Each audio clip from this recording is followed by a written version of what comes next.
दोस्तों, क्या हुआ जब एक एसपी मैडम साधारण कपड़ों में सड़क पर बैठकर सब्जी बेच रही थी। तभी अचानक एक घूसखोर दरोगा आता है और उस एसपी मैडम से जबरदस्ती बिना मतलब के रुपए मांगने लगता है। और जब एसपी मैडम उसको रुपया नहीं देती है तो वह घूसखोर दरोगा उस एसपी मैडम को जोर से थप्पड़ मार देता है। इस घटना के बाद उसे दरोगा के साथ जो होता है उसे देखने के बाद आपकी आंखें फटी की फटी रह जाएंगी और आपके आसमान तले जमीन खिसक जाएंगे और आप हक्का बक्का रह जाएगा।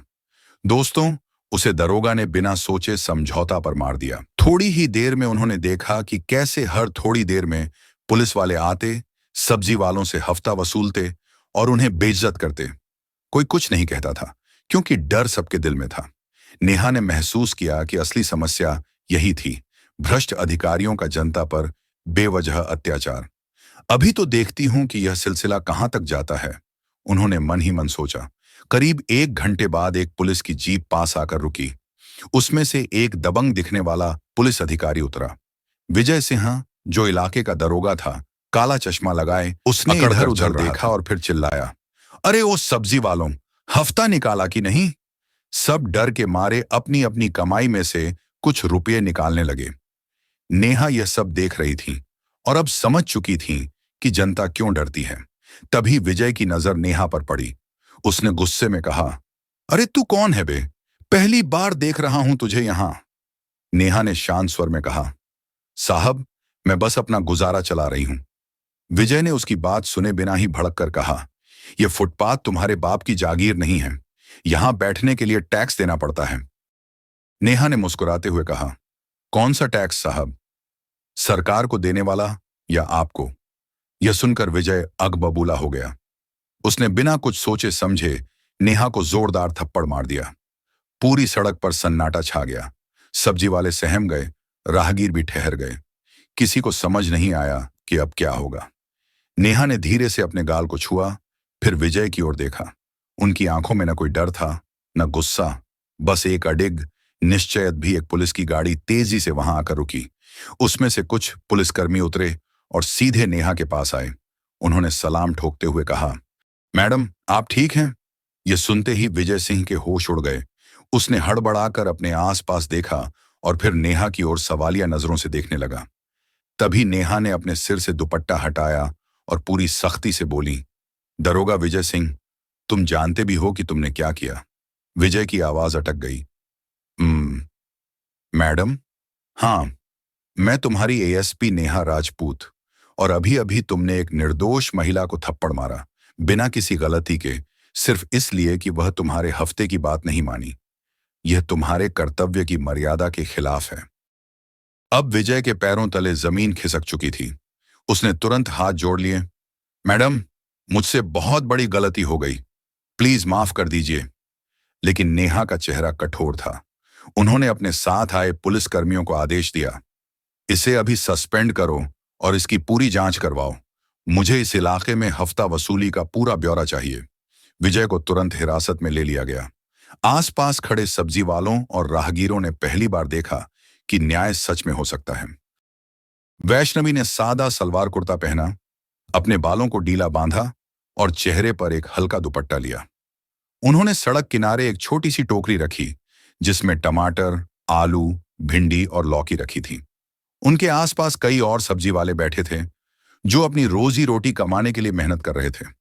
कुछ देर तक वह चुपचाप बैठकर ग्राहकों को देखती रहीं और फिर धीरे धीरे अपनी सब्जियां बेचनी शुरू की।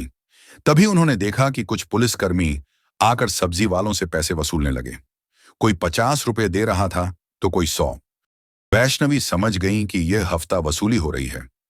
उन्होंने अपने पास बैठे एक बुजुर्ग सब्जी वाले से पूछा, बाबा, ये क्या हो रहा है?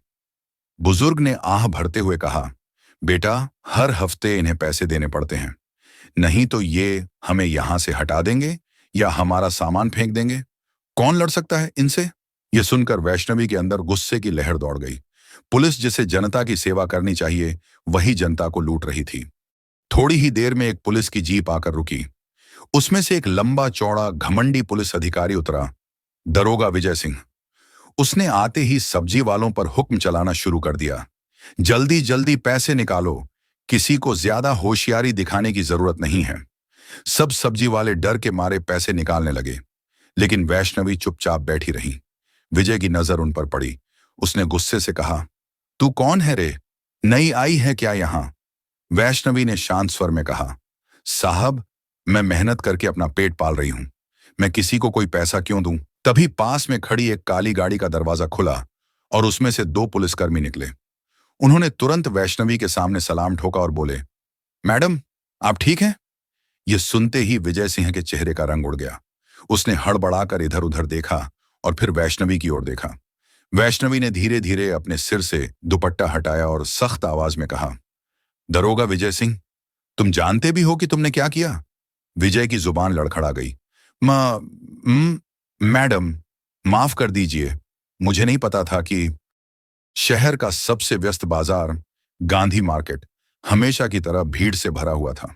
ठेले वाले, दुकानदार, ग्राहक सब अपनी अपनी खरीदारी में व्यस्त थे। इसी बाजार में साधारण कपड़ों में एक महिला खरीदारी कर रही थी।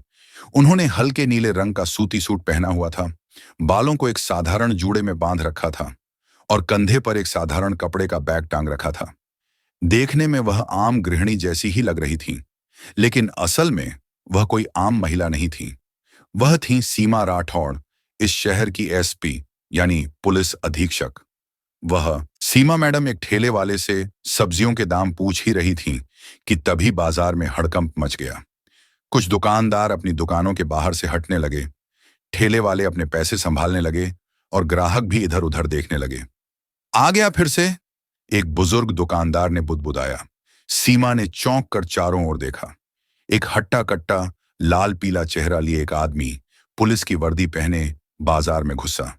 यह था दरोगा राम सिंह, जो अपने 2-3 कांस्टेबलों के साथ हर हफ्ते बाजार में आता और दुकानदारों से जबरन टैक्स के नाम पर वसूली करता था। अबे ओ कल्लू, अभी तक पैसे नहीं दिए?